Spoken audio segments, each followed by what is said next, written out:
So today we will be creating the twinkle star shape in Adobe Illustrator. Remember, you can always download the file for this illustration in the description below.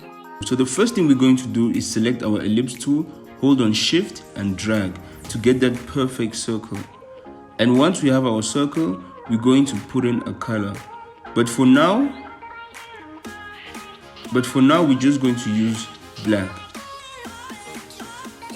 And make sure to drop all your stroke because we do not need it for now.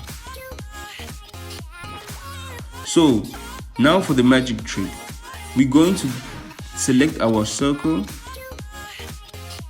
go to Effect, Distort and Transform, Plucker and Bloat, and now we're going to pull our lever to the negative, and that's where we're going to get the perfect twinkle star shape.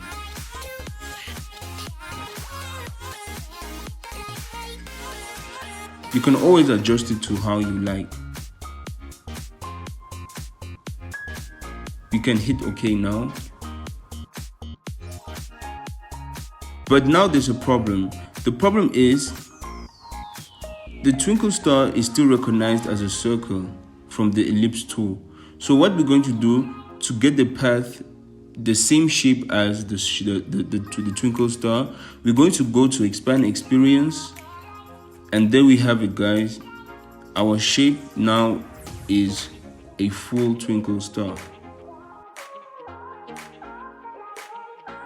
And now you can add in any color you like, and you can be creative and do whatever you like. Be sure to join my Telegram group where I'll share with you free styles, free mockups, and many more. Thank you.